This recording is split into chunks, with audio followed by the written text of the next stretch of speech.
So, number one, community choice can be sold and should be sold to the public as a way of inserting 1 degree of separation between us and them. Currently, the way we pay for energy is that whatever happens to the cost of fuel, we pay for it. Doesn't matter who's responsible, the customer pays. Under community choice, you have the opportunity to insert a supplier, a risk-bearing entity, who will take on more of that risk first. Second, invest in technology that physically reduces your use of fuels. Renewable energy does not use fuels. And by reducing your use of fuels in your day-to-day electricity use and gas use, you reduce your exposure to the commodity price of those fuels. So you reduce your exposure to volatility in the market, you reduce your exposure to the impacts of speculation in the market.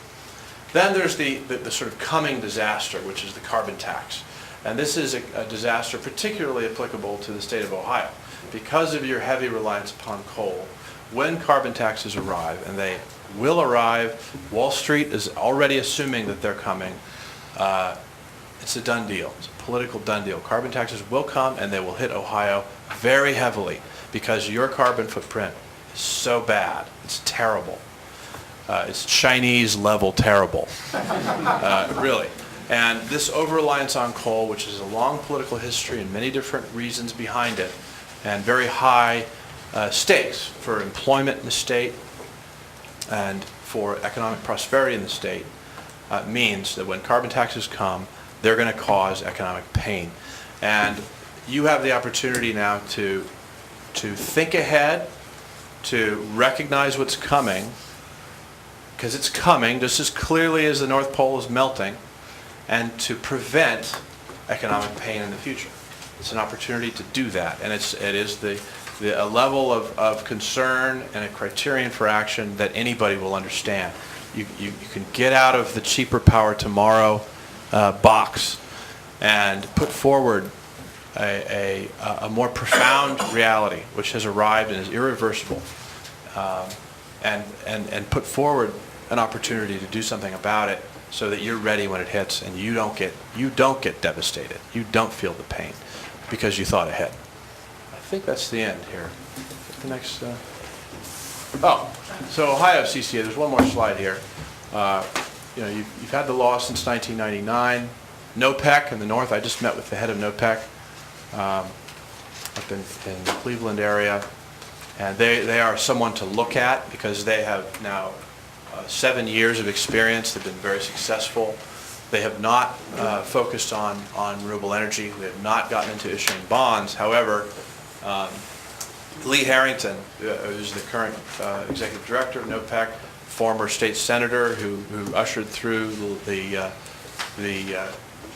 CCA legislation in 1999, is a good man. He wants to do something about the environment, I think genuinely. He has a lot of political depth and experience with the law. He has improved the law. He's been effective at the legislature and recently improving the law in Governor Strickland's re-regulation legislation to preserve CCA in Ohio and improved it slightly. The 2-year opt-out requirement was one problem in the 1999 law that was improved upon in Governor Strickland's bill. It's been increased to a 3-year opt-out requirement. This sounds as a minor detail, but it does impact the range of options available to communities in Ohio. Currently, state law requires that every 3 years, consumers be offered an exit from the program. Now, no other state has this exit. I believe it was inserted by the utilities, and what it does is it limits the ability of communities to make investments in long-term infrastructure. And they're not limited, right? As utilities, they're making 20 and 30-year investments in coal-fired power plants every day, but they're trying to limit the ability of communities to do so. What it means is that you need to remove the 3-year opt-out requirement. NOPEC is interested in supporting that change. They were very effective in supporting the recent changes. I'm meeting tomorrow with Janine Migden Ostrander, the Ohio Consumer Council, who happens to be the sister of the senator who sponsored California's community choice law, Carol Migden, the senator from San Francisco. She's very supportive of community choice in Ohio for the opportunity for cities to go green, and she will also support this I believe, from conversations with her, this minor change in the law that would really help you. In the meantime, one of the lessons, though, that I've learned in energy is it's such a big game that you have your sort of political, if those of you who want to go ahead with this and pursue this, you have to get out of the serial political environment where you think, first change the law, then implement the law, then bill. No. Energy is all about parallel processes. Everything takes so much time. If you want to do something, you do everything simultaneously. And so I would urge you very strongly to proceed with local plans for implementation of your local community's goals.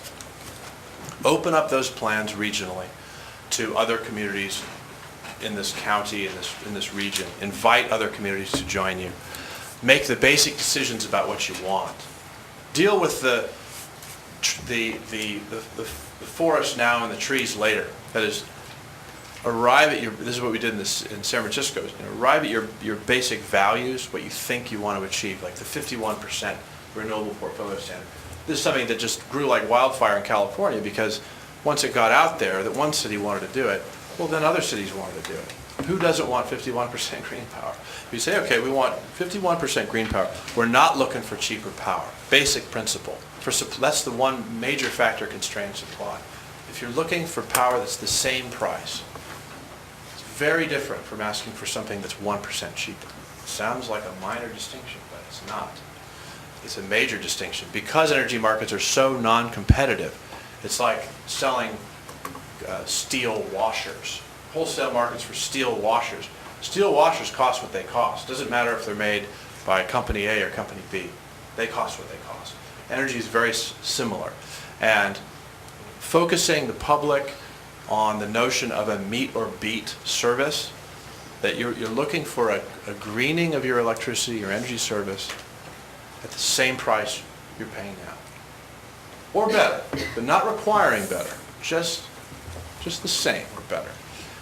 That is an enormous, I would encourage you to think about that, to focus on what you want and defining just the macro level, the simplest level of what the community is looking for. And then proceed with implementation as you go to the legislature. It gives contour and meaning and substance to what you're doing. It takes you out of the hypothetical, the policy world, and it puts you into a more substantial, real, colored, nuanced concept for what it is you're after. A thing, not a policy. You're trying to produce an event, a public works project, not a policy. It's far more compelling to the public, to policymakers, to regulators, if you present it that way. And that way you put your first foot forward on the big picture and not on the details. In the meantime, you pursue changing, removing the barriers to what you want to do. There are other barriers, and you can. We're meeting with Ms. Migden Ostrander tomorrow to talk about some of them. There's a lot of complexity in electricity markets, and it can be intimidating because there's so many details that affect how much something costs and what you physically can do. But the important thing is to define what the big picture, and then proceed with the big picture.